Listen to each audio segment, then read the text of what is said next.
Senado. So, ay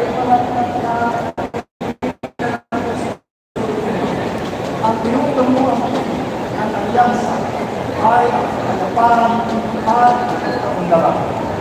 Ang kailangan po natin para maging tayo ay hindi mo ang pananalo at paninigaw.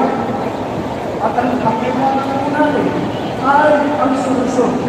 Hindi ang mga mamumili ang sinasasagot ng mga salita na wala namang kinalaman sa kabubuhan, sa buhay ng ating mga kababayan.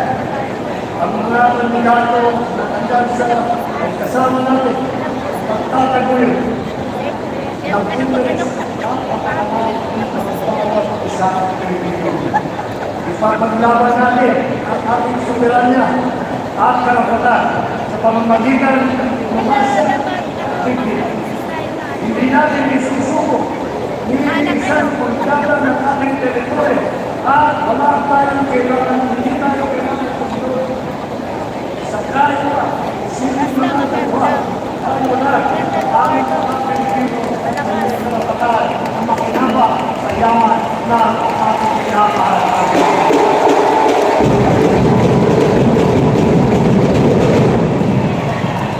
Sa laban naman kontra sa krimen at sa droga, Paano ko lang alam?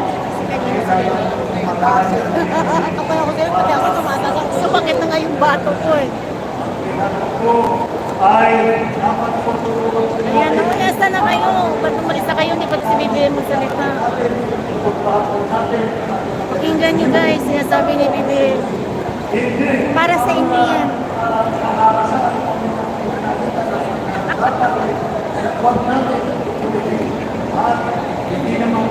Shout out Ma'am Hansel. Yes, so, sabi ni Sir Marcos Pare.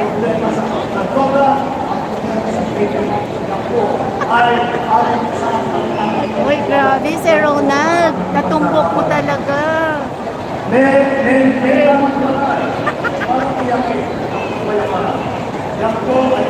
Oo, umiyak na yan talaga sila. Grabe.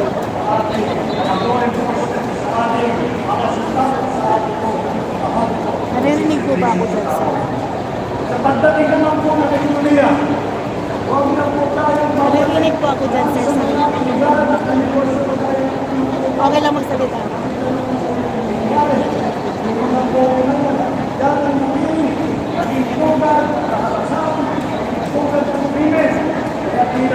O, diba? Shout out, Sir Kurt. Yan yung mga lingwahe. O, sabi ni Ma'am Hansel, kayong mga DDIS. Wala na kayo alam kung hindi ganyan na lang, no? Lagi ninyo sinasabi na ganon si PBBM. Alam niyo kung sino yung tunay na anak. Ay, grabe, anak ni Tanda. Alam niyo yan. Tama-tama po kayo, Ma'am Hansel, no? Totoo po yun. Ano yan sa kanila? Balik sa kanila. Grindok tumatalo siya na, Sir Ronaldo. Ang daming grindok. Opo, kanina pa po yan, no? Ang dami nila. Iiyak na talaga yan sila. Ayan, shout out Sir Damsi.